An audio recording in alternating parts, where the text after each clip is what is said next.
Hello, my name is Alan O'Dowd, and welcome to my podcast for the module Teaching Subject Mastery. The subject we will be looking at today is the interpretation of accounts, or better known as the ratios question.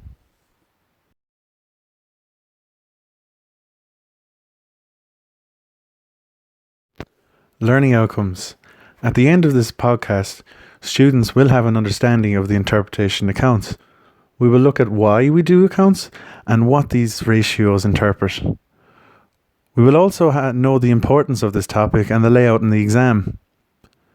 And finally, we will be able to calculate the main liquidity ratios. These include the current ratio and the acid test ratio.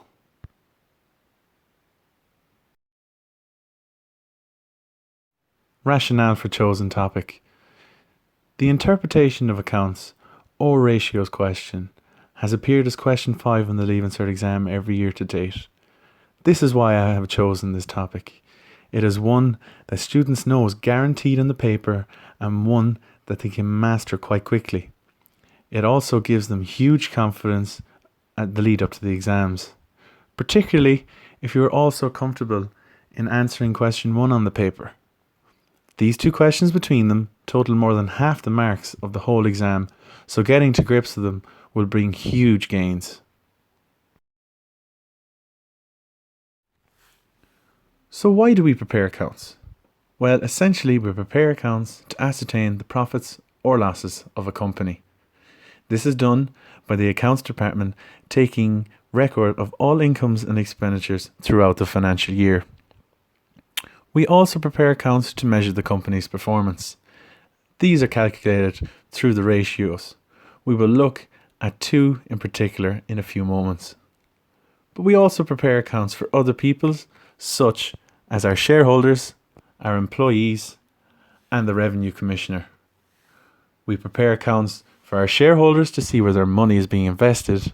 Our employees can see how they're making a difference, and it can also lead to increased morale.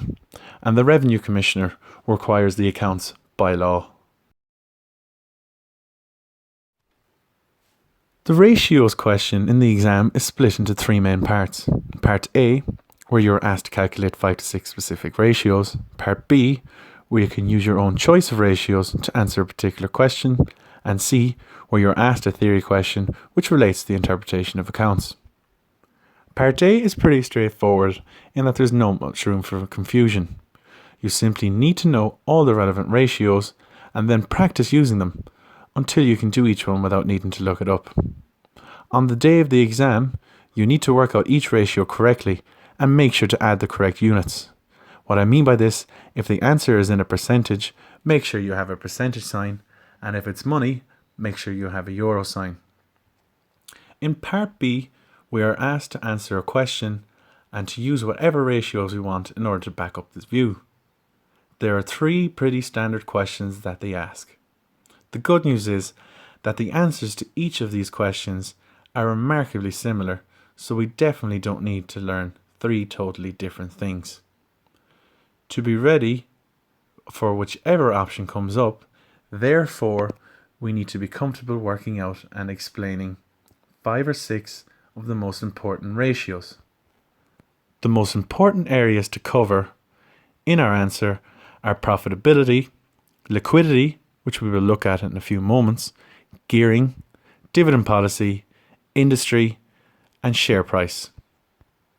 Part C is always a generalized theory question which relates to the topic of the interpretation of accounts.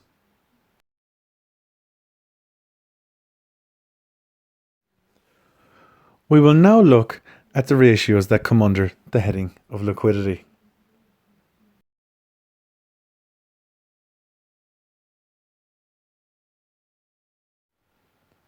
The first liquidity ratio we will look at is the current ratio. This measures a firm's ability to pay off its short-term liabilities with its current assets. The current ratio is an important measure of liquidity because short-term liabilities are due within the next year. This means that a company has a limited amount of time in order to raise the funds to pay for these liabilities. Current assets like cash, cash equivalents, and marketable securities can easily be converted into cash in the short term. This means that companies with larger amounts of current assets will more easily be able to pay off current liabilities when they become due without having to sell off long-term revenue generating assets. The current ratio is calculated by dividing current assets by current liabilities.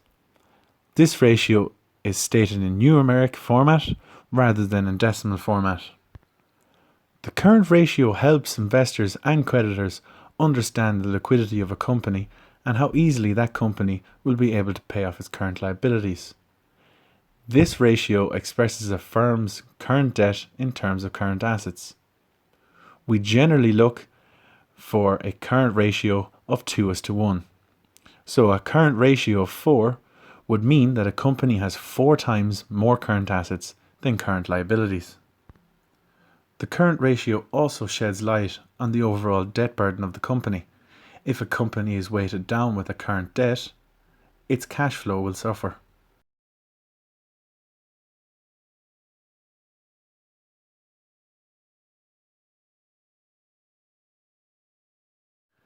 The second liquidity ratio we will look at is the asset test ratio. It is a strong indicator of whether a firm has sufficient short-term assets to cover its immediate liabilities. This is calculated with our current assets minus closing stock over our current liabilities, multiplied by 100. Companies with an asset test ratio of less than 1 do not have the liquid assets to pay their current liabilities and should be treated with caution. If the asset test ratio is much lower than the current ratio, it means that current assets are highly dependent on inventory. So in general, the higher the ratio, the greater the company's liquidity, i.e., the better able to meet current obligations using liquid assets.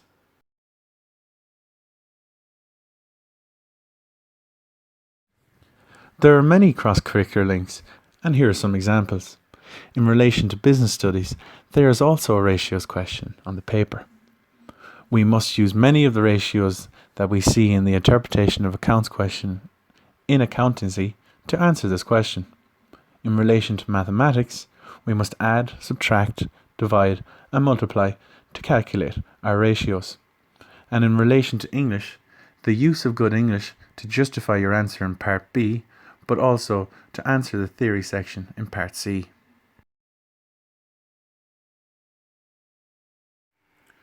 The key skills we focus on here are information processing and communication.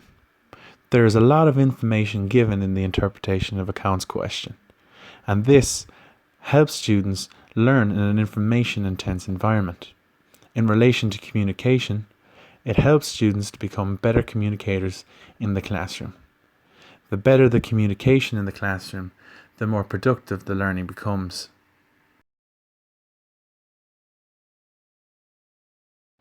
As we come to the end of this podcast presentation, we will review the learning outcomes. Hopefully we have now a better understanding of the interpretation of accounts.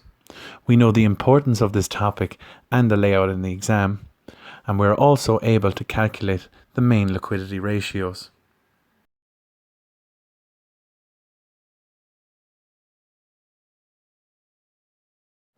This is the end of the podcast. Thank you for your attention, and we'll see you soon.